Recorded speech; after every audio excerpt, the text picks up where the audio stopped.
we're having this right now because we're getting a bunch of orders for dental, facelifts, and it's sprawling. And we have to control it and say, listen, calm down. There's a whole other thing in our business too, which is when you bundle the surgeries, you're doing much more anesthesia. So if you go in and you get a facelift and dental and a hair transplant in 3 days, it's a lot of pressure on the body. So we're like, is this even medically safe? Welcome to Unstoppable Podcast with Harry Sardinas, inspiring conversations with influential millionaires, investors, thought leaders, entrepreneurs who are making a massive difference with their innovative products and services, and sharing the challenges and wisdom of how they sold their first million. Tell us the good, the bad, and the ugly of tech entrepreneurs, tech startups, and tech millionaires. Is that really that easy? It's a lot easier than certain other businesses. So, I did used to be in oil and gas, and that was a much tougher business. It's changing a lot right now with AI. So all the rules are being rewritten. Even before I got on the podcast, I was just reading a very viral post by a man, I think his name's Hunter. It's all about AI, and he was saying that basically it's going to replace all of our jobs, that it's coming after lawyers. But he was very thought out the way he'd wrote, and that it wasn't just fear porn. So this industry is changing very fast right now. If you look at, they're calling it SaaS apocalypse. All the SaaS companies are down 50% plus. One of the things we're seeing with things like Claude, the new Codex by ChatGPT, they just put out the latest models, is that you can custom build SaaS now for your business. I am not technical. I am literally building an app right now while we speak, and we're doing it for our funnel and for our distribution. So we are custom building a lot of SaaS software. In many ways, it's become easier because anybody who has an idea today for $20 of subscription can actually test it. Where it's going to become much harder is that there's going to be a lot more competition. But I just want to rewind here because there's always a time when a business does great, especially in the beginning. Now, we don't think of cars as tech, but when they first started off, Detroit was the Silicon Valley. There were 200 car plus companies. They were always disrupting each other. They were fighting for market share. And even 50 years after the car had come out, we barely had drunken driving laws, seat belts, lights. Drunken driving laws really came in the 80s. Seat belts really came in the 70s and 80s. Airbags weren't even around until late 80s, early 90s, came from Porsche. The same thing is happening in tech, that this is still quite a new industry. And it's pivoting from what used to be SaaS, B2C consumer, and it's moving into AI. And I don't have all the answers there because it is just not clear what is going on. It is being rewritten so quickly. And the watermark for where we are is changing so fast versus where it was even 6 months ago. But overall, where we are today, the advantage of any tech business is if you get the product right and you can distribute it, you can reach millions of people. I have posts on TikTok and Instagram, and I'm doing beauty influencing. I'm talking about plastic surgery, hair transplants. I never thought that I would be doing this. And they've got hundreds of thousands of views. I've got millions of views overall. And your ability to get distribution today is unlike anything out there. And I'll say, even with AI, we can see one very clear thing about AI, which is authenticity is disappearing. If you go on LinkedIn, it's just full of slop. People are writing about things they have no idea about. They're using AI to write it. They're writing scripts with AI. So trust is going to be much more elevated moving forward. So anyone who can build any kind of brand that's trustworthy, even if you're like, hey, this is a skateboard, I'm into skateboards, I love building skateboards, let me talk to you about skateboards. You can build that channel out and you can connect with an audience. And we're actually seeing a lot of people move away from the internet into communities, WAP, Discord, Magic, what's called Magic Circle or whatever it is. Circle's one, Magic something's another. But people are moving into communities. So because there's just so much dishonest information out there. Buy this, buy that, it'll do this, it'll do that. And Andrew Chen wrote about this he's a partner at Andreessen Horowitz. It's called channel decline, that every medium, whether it's email, letters, Instagram, over time, the medium doesn't work like it used to. That the first internet banners that were put up had 70% click-through rates. Today, you're lucky to get 0.001%. Like everyone used to read their emails when they came out in 1998. Today, 0.0001% of people read it. But it still works at scale. If you're going to send 500,000 emails out, it'll still work. So you just have to do more volume, and that will keep coming to each medium. But in many ways, it is easier than it used to be. And the truth is that it's easier today than it's been for a long time. And I know people don't feel like that, but there's been more billionaires made and more millionaires made in tech, in San Francisco, in London, in New York in the last 20 years than in any other industry in history. Basically, the players out there got a space that are quite strong with a lot of capital. And for you to get market share at the beginning when nobody knows you is tough. So how you did it and what advice can you give to tech founders, right? In that journey, because maybe things have changed, right? I'm doing this right now, so I'll come back on the show in a year and I'll tell you how it went. We're just doing our first. Oh wow, you don't have a customer. Wow, very good. We're just doing them now. We're actually traveling with them next week. We've already done them, but we're traveling with each customer and seeing the whole point of the journey. So every point, from the point they get on the airplane ride, when they land, when they go to the hotel, when they go in for the operation. We're interviewing the doctors for YouTube. Look, a marketplace is very complicated as a business. So first thing is, if you can avoid building a marketplace, avoid it. And you build one half. So if you can just build the payment processor, if you can just build the review part and actually get traction there, that's a way to kickstart it.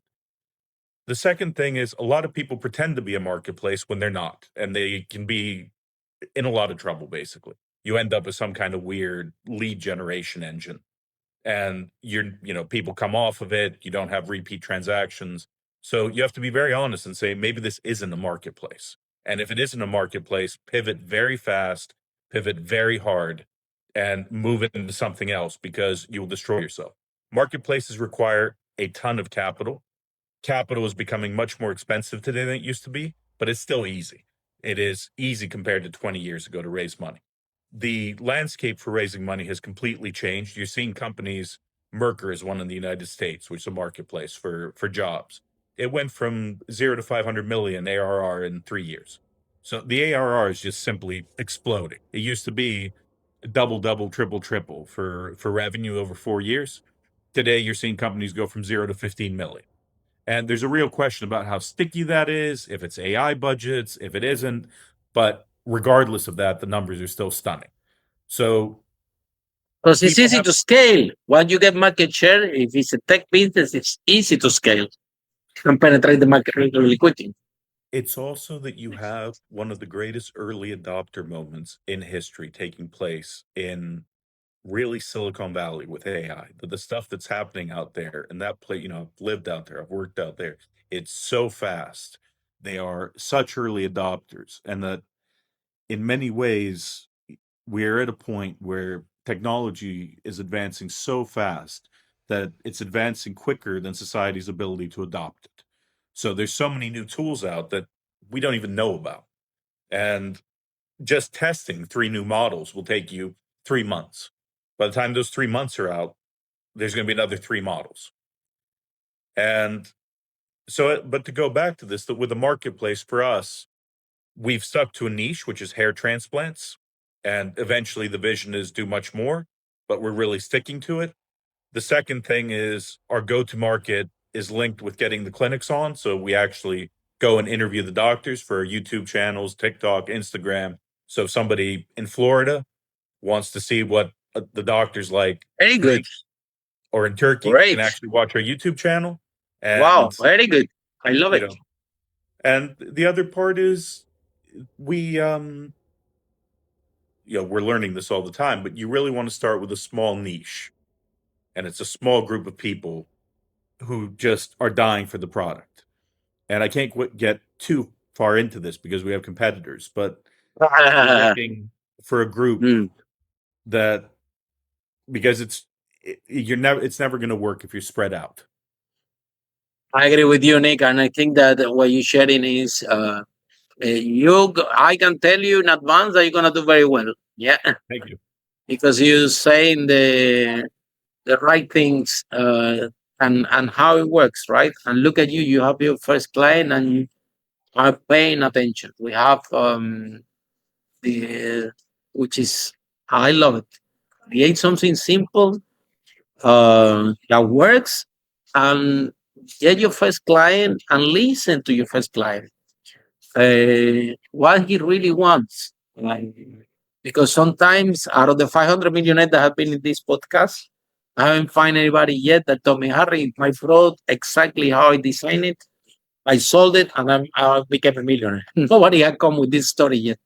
Everybody had told me, Harry, I created like this, and then I have to pivot, then I have this, then I have that.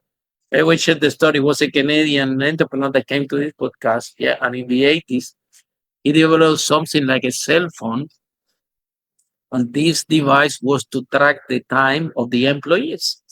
So he thought, okay, Harry, I'm gonna create these devices, and all the employees in the company are gonna buy it because like this they can track how efficient they are, and they don't get fired at work. They will have a proof. Look, I'm very efficient. Look, my timing and what I produce. Okay. So guess what happened? Nobody bought one. The employees, nobody cares about the productivity. So no, there's no need for this device. And the CEOs, they say, well, I don't want the device either. But this is what I can do for you. I can list those devices for you for a month and collect the data of my company. And that data and that report, that's what I'm willing to pay for.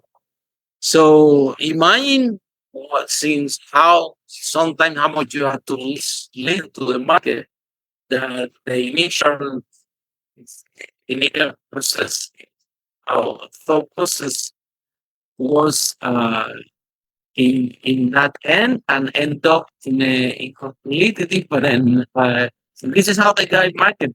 By the way, he never sold any. He was listed the leasing device company and came from it.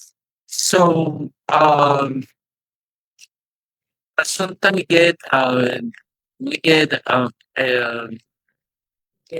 love product so much that we say, okay, we're gonna do this thing and the other thing and the other thing and the other thing, and then the client is confused. I always say, be confused and you lose them. So how you keep it tight and sticky? I mean, what is it? How you Fast is smooth, smooth is fast? No, fast is it's something like that. I forget.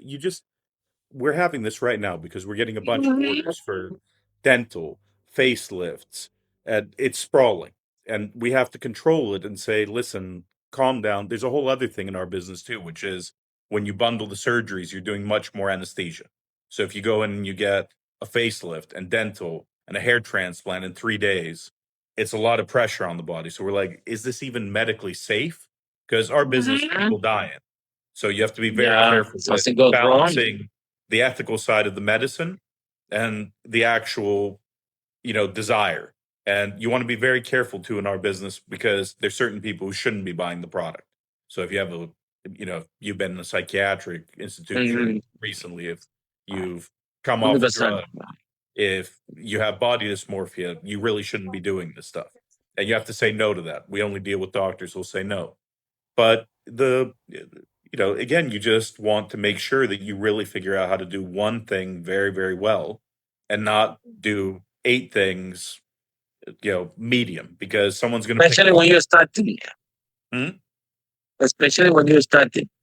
Follow us for more interviews with world's most influential, audacious entrepreneurs that overcame challenges and adversity, providing you with the blueprint of how they sold their first million so you can grow your business exponentially.